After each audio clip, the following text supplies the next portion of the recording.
Jacee. I'm a freshman at UNL, and I'm from Inwood, Iowa. My dad has always been involved with rodeo, and so I started riding horse and roping with him basically forever. And then in junior high, one of my good friends started rodeoing, and I would practice with her, and I really liked it. So I started doing junior high rodeo and high school rodeo, and now I've made it to college rodeo. I have 4 horses at home. I use 2 of them to rodeo. They're both quarter horses. I have a Palomino mare named Barbie and a sorrel gelding named Frog.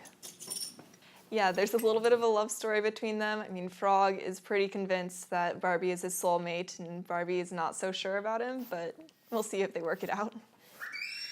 So yeah, bringing horses to Lincoln, I had to get like health papers and Coggins test, like check for different diseases before I could bring them to a new state. And actually, when I was hauling them here for the first time, I got pulled over by a livestock inspector to check health papers and everything, so that was fun.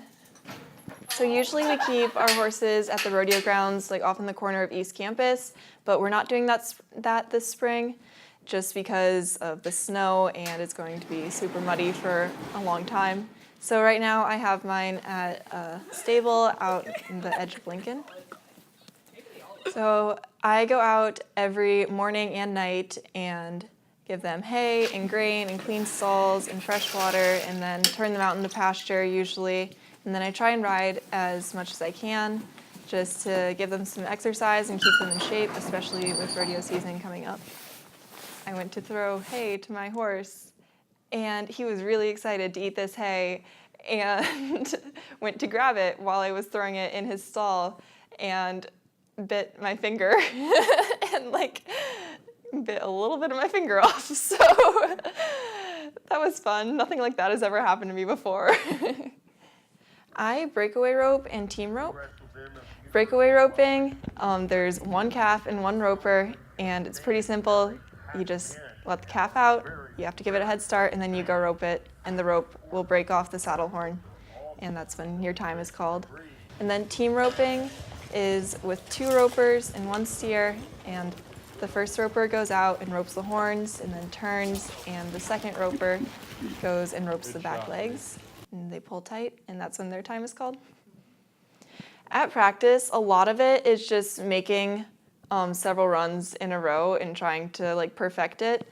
A lot of practice is to benefit the horse more than you, because it's kind of like hard on them to like make the same run over and over.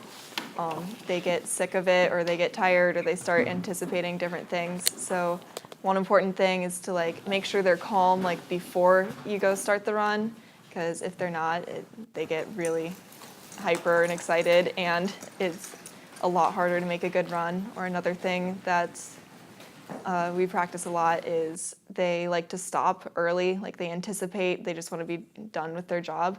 So making sure that they can like run all the way down to the end of the pen and not anticipate the stop too much.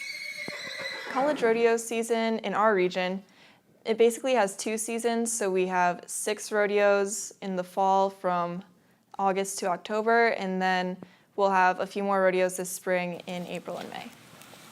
I would say the hardest part about rodeo is like it's such a mental game, because you can't control, like you don't have teammates, then you don't have like plays that you know you're gonna do. So trying to like anticipate like where the calf's gonna be and to control your horse and yourself, like that's probably just the hardest part.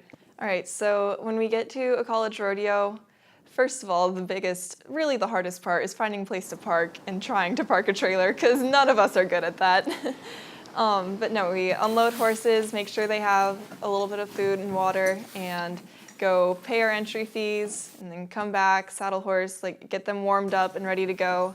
Maybe rope the bale a little bit and like get yourself warmed up and ready. And then a lot of it is just kind of waiting. Yeah, I would definitely consider rodeo to be a sport. I think that it does take a lot of athleticism to be able to be competitive, and it takes a lot of work and practice.